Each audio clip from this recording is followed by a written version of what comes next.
Hello everybody, welcome to ScottyDGaming. I'm ScottyD and today is my review of Man of Medan. What's that behind you? Oh, death. Oh, death. Won't you spare me over till another year? Man of Medan is an interactive story, choice-based horror along the same lines of Until Dawn and Heavy Rain. It's not the best in its class, but I did enjoy it. And although not the same, I got similar vibes from the movie Ghost Ship from back in the day. I played this game solo and had a good time, but uniquely for this genre is the addition of a co-op mode allowing you to play as different characters at the same time, meaning your decisions can help or hinder the other person. Now I never played the co-op because I got no mates, but I needed to mention that it is in there and this review is of single player only. The story starts back in World War II when the military are loading their dead onto a navy vessel. Along with the dead, 3 very shady looking boxes are loaded on as well. Lightning hits the ship and the boxes rupture, unleashing a green mist which affects and ultimately kills everybody on board. Fast forward to modern day, you take control of 5 characters that go deep sea diving for lost treasures when things go horrifically wrong. The game is well paced. You'll constantly be making progress and moving forward because the areas are pretty small and often a hidden timer is running in the background, so you can't dwell for too long in one area without the story progressing regardless of what actions you've taken. And because of this, the game will take approximately 4 hours to complete, whichever way you want to play it.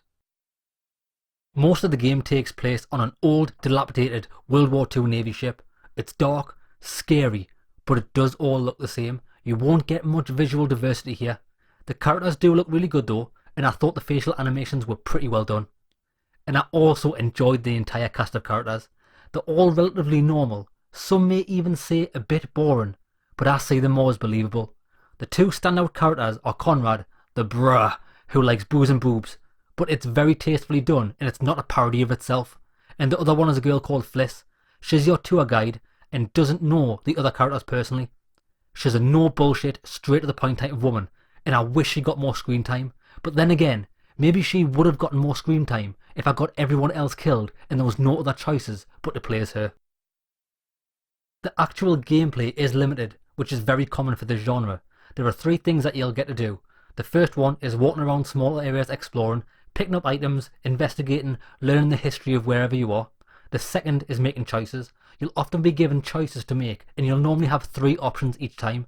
2 will be to do something vastly different to each other, and the other option is to do absolutely nothing. Or if the timer runs out during a choice, 1 will be picked for you. The third will be the classic quick time events, where you either have to press the button when prompted or tap a button so many times within a short window. The goal is to try and get as many people to survive as possible, and your decisions will directly affect who lives and dies.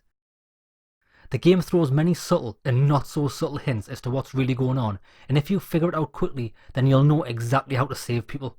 I figured it out pretty early on and I saved everyone on my first playthrough, and I thought it was a bit too easy. I think the reason the devs did this is because each person you play as has unique scary things that can happen to them, and if they die, you'll miss out on them completely. But if it was a bit harder or less obvious, then it would have added to the replayability of the game. Now let's talk about the horror aspect. It's a one-trick pony, it mainly revolves around jump scares, and don't get me wrong, I love a good jump scare, but there wasn't much tension build up other than bracing yourself for the next one. The game does do it very well though, because each jump scare always caught me off guard and made me absolutely shit myself. There's a few creepy moments which make the hairs on the back of your neck stand up, but they are few and far between. Now me personally, I tend to prefer the horror that gives you the creeps and shivers, but it's not the focus here. Now Man of Medan is the first short story in a series which are being released episodically every 3 to 4 months, kind of like horror anthology movies like Tales from the Crypt. Since this is the first one in the series, I think they haven't made full use of some of the mechanics they've implemented. Now there's one in particular that I'm thinking of, and it's where you can view each character's personality traits, who they like, who they don't like, and apparently they can change over time depending on your decisions. but after glimpsing at this screen during the tutorial, I never looked at it again during the playthrough or even saw how it was helpful. But thinking about it now, maybe it does affect the success of certain decisions, but I can't say for sure. Man of Medan is good, but it's not great.